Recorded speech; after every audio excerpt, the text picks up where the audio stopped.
আসসালামু আলাইকুম এভরিওয়ান, কেমন আছেন সবাই? আশা করি সবাই অনেক ভালো আছেন। আল্লাহ তাআলার অশেষ রহমতে আমরাও ভালো আছি। লাইফস্টাইল অফ আফরোজা চ্যানেলে আপনাদের সবাইকে স্বাগতম। কাছে দূরে, দেশ ও দেশের বাইরে যে যেখান থেকে বসে আজকের ভিডিওটি দেখছেন সবাইকে জানাই অসংখ্য অসংখ্য ধন্যবাদ। মেয়ে মিষ্টি পছন্দ করে না, এর জন্য ওর জন্য খান তেহরি ঘর থেকে কাচ্চি নিয়ে আসলাম। তো আসলে মিষ্টি একদমই খেতে চায় না, কিন্তু মিষ্টি আসলে নিয়ে আসছিলাম একটা বিশেষ কারণে। তো যেহেতু পছন্দ করেন এর জন্য মিষ্টিও নিয়েছি, তার সাথে ওর জন্য কাচ্চিও নিয়ে আসছি। তো মিষ্টি পছন্দ করে না, এর জন্য কাচ্চি নিয়ে আসলাম।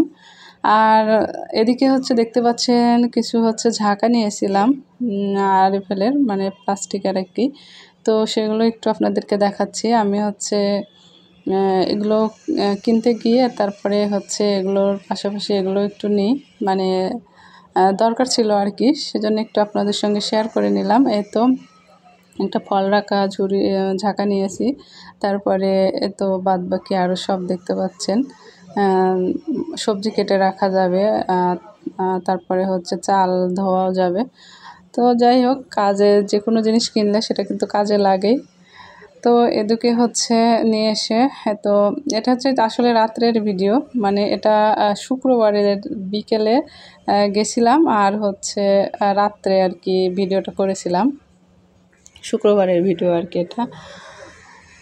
তো এই মুহূর্তে যারা আমার ভিডিওটি দেখা শুরু করেছেন, প্লিজ মনে করে একটি লাইক দিয়ে শুরু করবেন, কারণ আপনাদের একটি মূল্যবান লাইকই পারে আমার ভিডিওটি আরও 5 জনের কাছে পৌঁছে দিতে। তো এদিকে আমি রান্না করব বল মাছ। তো আমি যেভাবে রান্না করি সেটাই আপনাদের সঙ্গে একটু শেয়ার করব।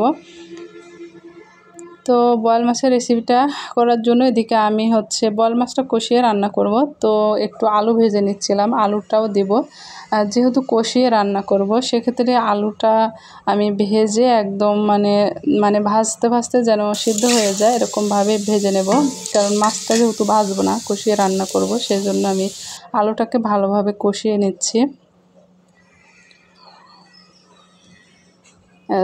আলুটাকে ভালো করে ভেজে নিচ্ছি।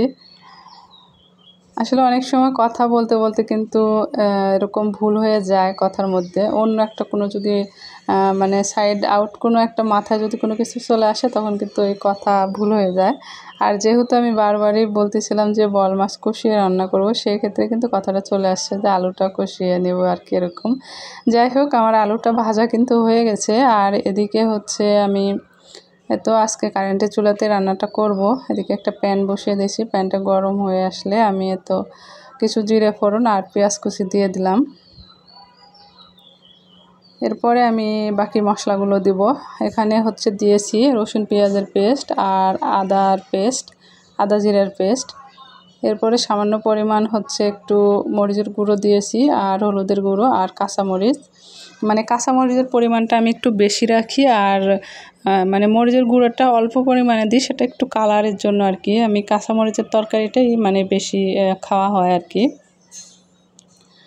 তো মশলাটাকে আমি সুন্দর করে কষিয়ে নিচ্ছি। এরপরে কষানো হয়ে গেলে একটু পানি দিয়ে আরও কিছুক্ষণ কষিয়ে নেব। আর আমি অফ ক্যামেরায় মাছটা সুন্দর করে পরিষ্কার করে ধুয়ে নিয়েছি।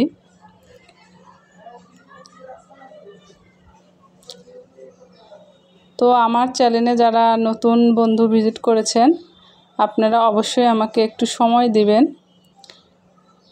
তাড়াহুড়ো করে সাবস্ক্রাইব করে আবার আনসাবস্ক্রাইব করবেন না। আর কখনো আসলে এই কাজটা করা উচিত না, এটা আপনার চ্যানেলের জন্য ক্ষতি, আমার চ্যানেলের জন্য ক্ষতি। তো যাই হোক, এদিকে মাছটা দিয়ে দিয়েছি। এখন আমি মাছটাকে আস্তে আস্তে করে কষিয়ে নেব, বেশি নাড়াচাড়া যাবে না, তাহলে ভেঙে যাবে। আর বোয়াল মাছ তো এমনিতেও নরম, আর কষিয়ে রান্না করতে লাগলে একটু আলতো হাতে নাড়াচাড়া করতে হয়, নতুবা যে কোনো মাছই হোক ভেঙে যায়।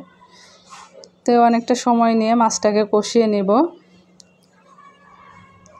আর আমার সব পুরাতন বন্ধুদের রইল অনেক অনেক ভালোবাসা, যারা প্রতিনিয়ত একটু একটু করে আমাকে এগিয়ে নিয়ে যাচ্ছে। তো আমি প্রায় ভিডিওতে কথাগুলো বলে থাকি, কারণ আসলে এটাই সঠিক কথা, যে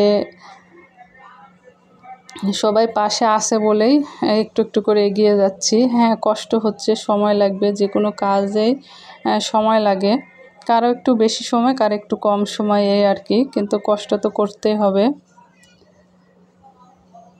তো দেখতে পাচ্ছেন আমি কিন্তু মাছটাকে সুন্দর করে কষিয়ে নিচ্ছি। আর কারেন্টের চুলার কিন্তু ওইভাবে বলকটা বোঝা যায় না, হিটটা আর কি।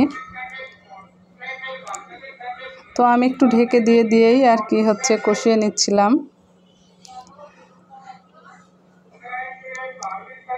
আসলে এই যে বোয়াল মাছটা আমি অনেক আগে যখন আমাদের বিল ছিল, আমি ছোটোবেলা আমার মনে পড়ে আমাদের বিলে হচ্ছে কুয়াকাটা ছিল, তো ওইখানে এত বড় বড় বোয়াল মাছ দেখছি।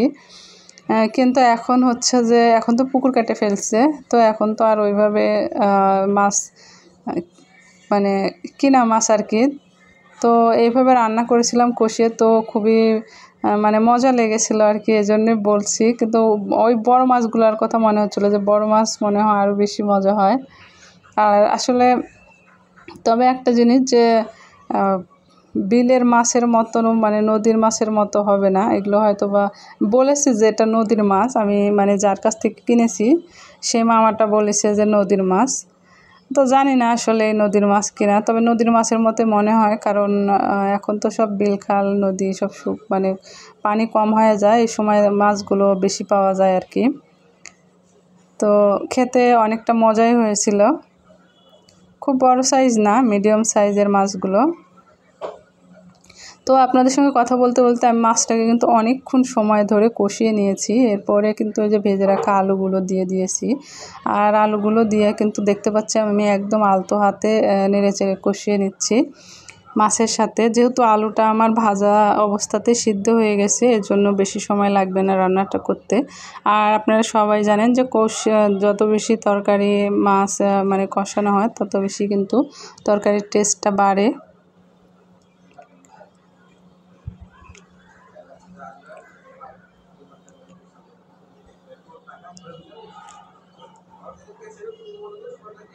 আসলে আমি যখন ভয়েসটা দিচ্ছিলাম মনে হচ্ছে আমার এত পরিমাণ মানে গলা টলা ব্যথা করছে, মানে জানি না কেন যে এত বেশি মানে এই সমস্যাটা যাচ্ছে না। আর এত জোরে ফ্যান চলতেছে, এখন কই আমার শীতের কয়েকদিন একটু শীতের মানে ভাব লাগলো, এখন আর কোনো শীতই নেই, অনেক বেশি গরম পড়ে গেছে।